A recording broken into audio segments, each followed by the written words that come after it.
Hi guys, Jasmo here, and today I have for you the Lance Necromancer Build guide. It's a very fun and satisfying necro build to play.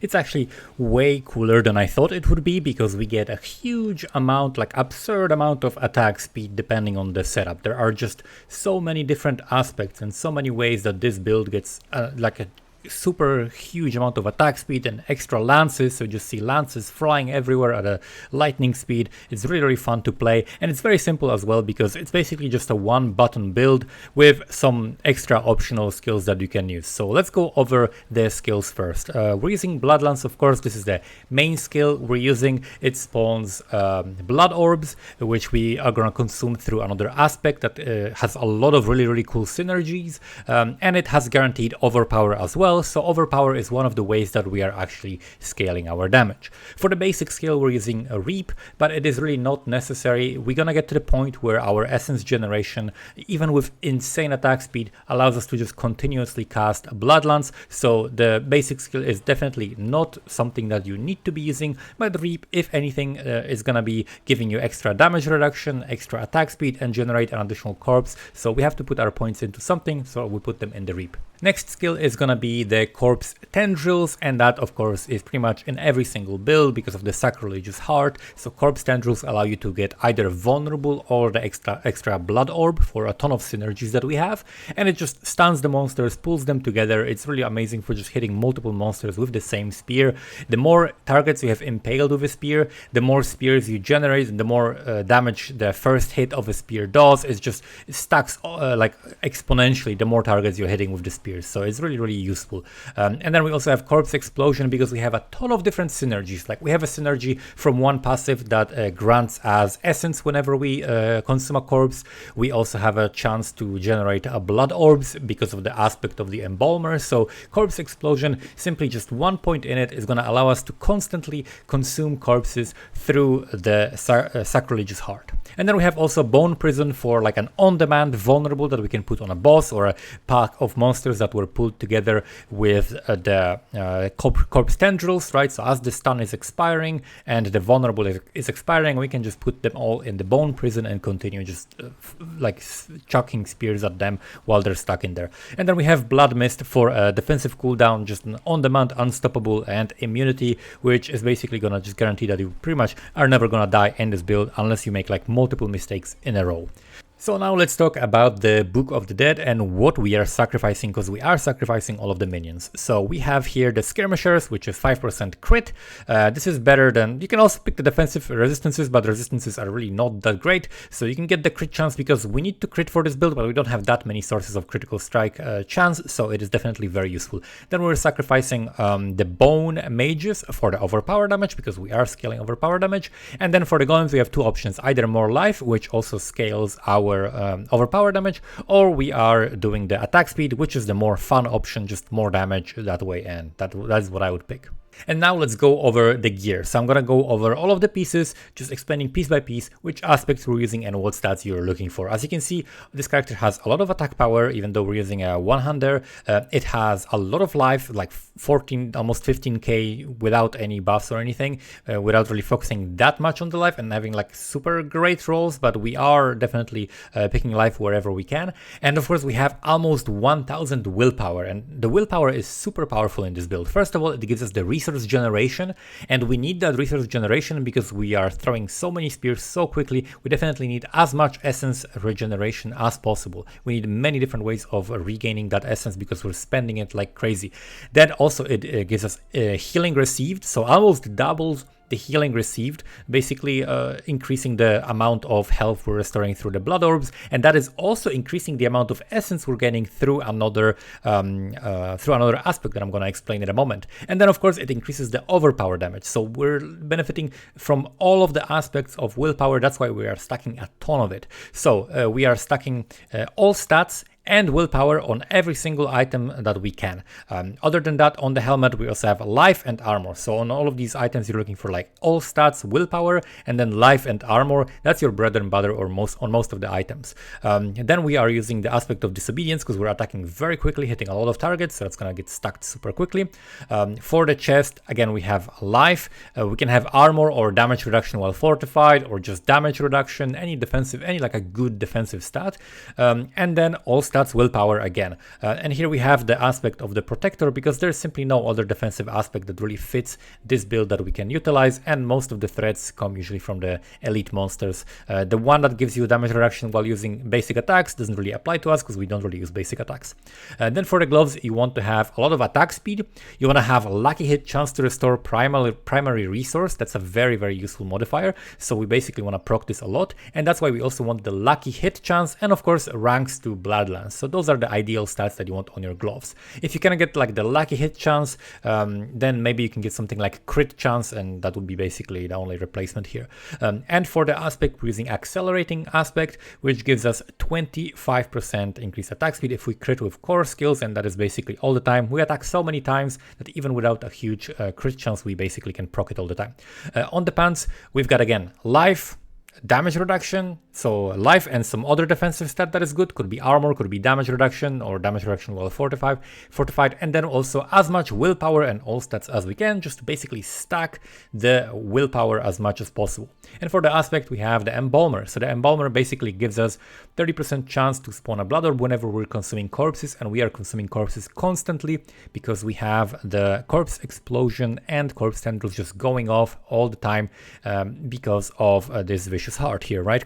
Walking near a corpse automatically activates equipped corpse skill every second. So we don't care about the damage, we just want to proc this for synergies. This is one of them.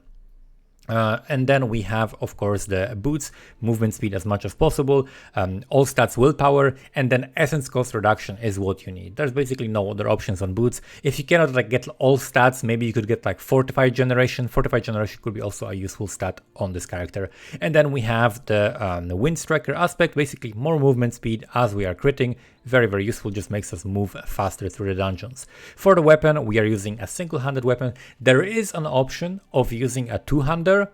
However, it's going to be harder on an essence cost, right? And it probably would be also slower. It's a bit tricky to do the math on this because it's 0.9 base if you're using a two-hander weapon. However, you can use the necklace of Rathmas Chosen. So the Rathmas Chosen aspect, instead of getting 75% attack speed on the necklace, you could get 100% attack speed, so 25% more, but you're using a slower base, and then you cannot use the benefits of using an offhand, so it's a bit tricky. You could use a two-hander as well, but I like this one-hander setup. So this allows us to get core skill damage and all stats and overpower damage. There is not that much else that we can get. You can get like vulnerable damage as well.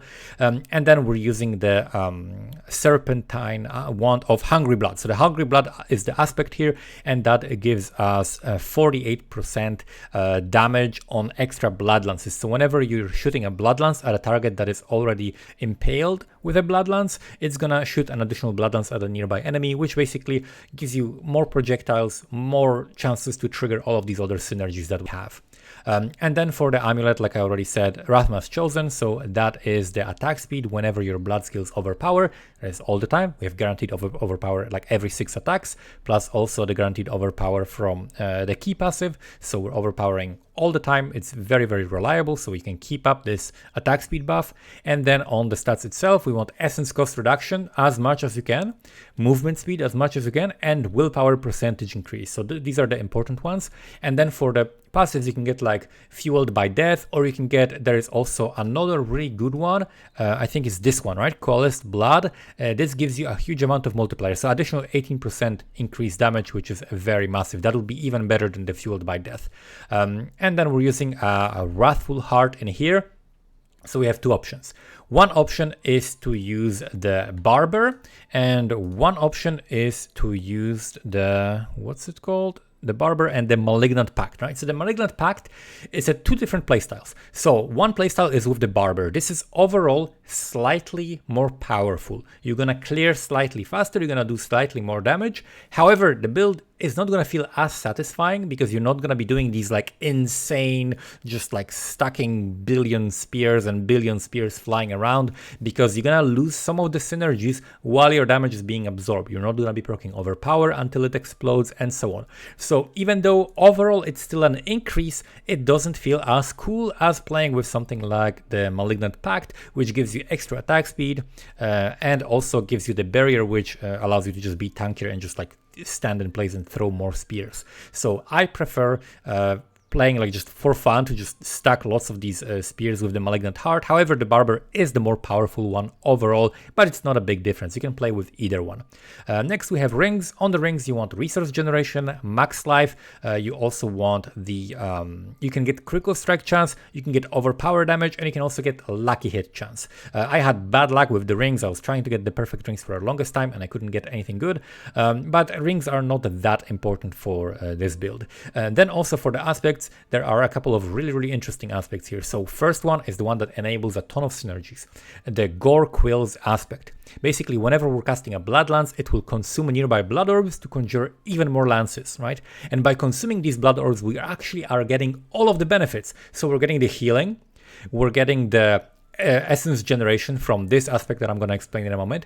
We're getting the fortify. It's just all of the bonuses apply to us and we don't have to like move and walk and pick them up. So it's just automatically consuming the blood orbs and healing us and giving us fortify. This is like insanely powerful aspect.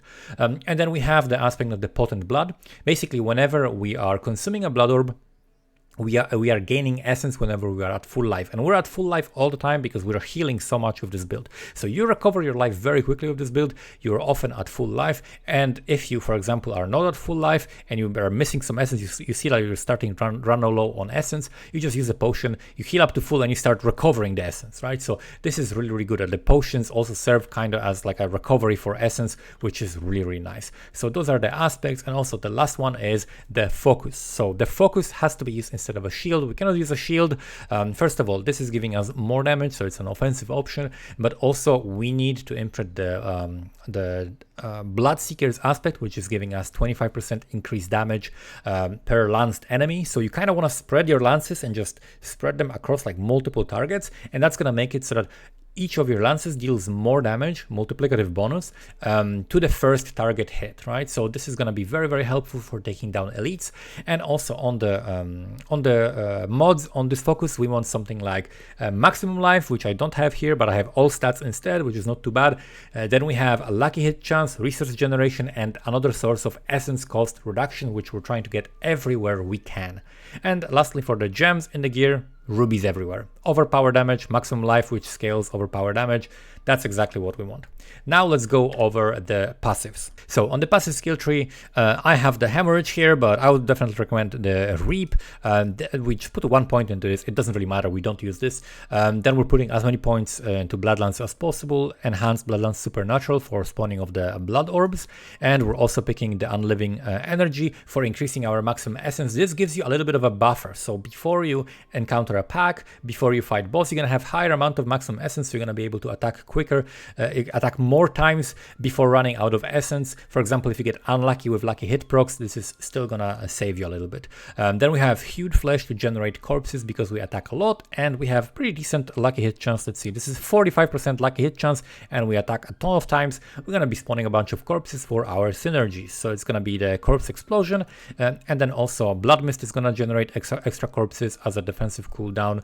We have bone prison for the vulnerable. We have the grim harvest for essence generation whenever we're consuming corpses, so that's another synergy with the corpse explosions that are going off automatically every second. And then fueled by death, 18% increased damage for 6 seconds after consuming a corpse. Very big bonus because of the extra bonus from the amulet. Then we have Death's Embrace. You can put Death's Embrace or a Death's Reach, whichever one you prefer. This is a more defensive option, and this is going to help you if you're close to the enemies, and this is a more offensive option that is going to help you if you are standing far away from them, depending what you prefer. I like the damage reduction from this, and I'm not suffering from too little damage, so this is fine. But most of the time you kind of want to attack enemies that are far away from you. Then we have here this whole cluster, which is 1 point in gruesome manning. We don't really need to get any more healing. You're going to be above 50% life all of the time pretty much, so you only need 1 point in this to enable this path. And then we got extra damage with blood skills who are healthy, which is above 80% life.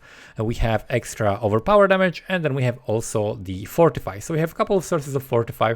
We have blood orbs, which are going to give us fortify from the Paragon, from one of the glyphs. We have drain vitality, and we have also the necrotic carapace, which is going to give us a fortify. Actually, this is probably better. I don't need this.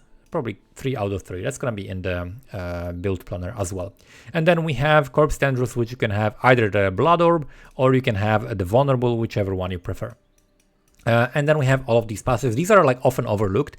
A lot of people don't know, but this is actually giving you attack speed for you, not just for your minions, right? So the inspiring leader, if you've been healthy, which we are all the time, for at least 4 seconds, you and your minions gain 12% attack speed. So this is just 12% attack speed, and we're scaling attack speed like crazy. And then we have increased bonuses to our minions, increased damage reduction if we don't have any active minions. So this is perfect. And the only key passive we benefit from pretty much is Rathma's Vigor. And now let's quickly overview the Paragon board. You're gonna have all of this in the description as well in the build planner and in the written version of the guide, which is gonna appear there soon. But here I'm just gonna quickly go over this and explain some of the choices. So in the starting board, picking up all of the magic passives almost, and we are dropping in the Blood Drinker for increased bonus to magic nodes, which is not that important, but we do pick up a lot of magic nodes here. But the most important thing is fortify, right? So picking up blood orbs gives us extra fortify. We don't stack all of the int here because we don't really need that much of the bonus to the magic nodes. This is not important, and we can spend these points better in other places. Next board is the Blood Begets Blood. So this is 15% damage multiplier after picking up blood orbs, which again works with our synergies. We don't have to actually physically pick them up. As they get consumed, we get this bonus. And then we have the Imbiber. So this is a huge additive increase to our damage while we are healthy. This is still not fully leveled. I have all of these glyphs mostly at level 15. This one I have at slightly higher level, or is the Imbiber? This one I have 17, the rest I have 15 still. And this is gonna give us a huge amount of damage. The potion healing pretty much insignificant. Then we also have things like overpower damage in here. We also have damage after picking up a blood orb. So this is a lot of really good stuff, and we're pathing to 2 different boards. One of them is the Scent of Death board, and we only basically path here in order to get a lot of willpower from the radius of this glyph, because the Undaunted glyph again gives us a lot of additive bonuses. There are actually not that many glyphs that we can benefit from, so this is one of the better ones. So that's why we're just picking up a board that we can conveniently path to and has a lot of willpower. Next one is the board that actually gives us a ton of bonuses. So this is a Bloodbath, and it has a nice legendary node that gives us a bonus to overpower. We have a lot of guaranteed overpower, so we benefit from this a lot. And then we have things like damage while healthy, we have damage while fortify, we have again damage while fortified, which we're picking up, and also we have, where is this, fortify generation, which is also very helpful to us. So a lot of good bonuses, including again damage while fortified, healing received, which is helpful for the blood orbs to keep us at full life, so we can actually gain essence from our aspect instead of life. And then we're using the Dominate for extra overpower damage. We don't care that much about stacking this one that high, because again, overpower, while really nice and the numbers look big and cool, it's not that important because we only overpower every so often. It's not all of our attacks, but the bonus is nice because it's a multiplicative 12% damage. And then the last board is this one, which is the Bone Graft. We actually don't care that much about a lot of the different passives here, and we mainly pick it up for these bonuses. So the Essence on Kill, this helps us sustain the blood lances a lot when we get like a huge amount of attack speed. You can even pick this board up earlier on, and then we put Exploit in the last glyph and just pick up enough dexterity to enable the secondary bonus. And that's basically it when it comes to this setup. So the build overall is pretty fun to play. You get a huge amount of attack speed, and especially when you're attacking like multiple elites that are next to each other when you, let's say, pull them together with corpse tendrils, and then you put a cage around them, right, the bone prison, and you attack them. The longer you attack multiple enemies, it doesn't really work as well on a single boss, but when you're attacking more than one enemy for a long time in the same spot, your attack speed and the amount of spears you're throwing just gets crazier and crazier, because you have more and more impaled targets, and you just start seeing like crazy numbers. The numbers are going so fast you can't even read them because they're like overlapping with each other so fast. So it's really, really cool. So it's a very satisfying build to play. I definitely recommend it if you want to try the Lance Necromancer. Thank you so much for watching, and see you next time.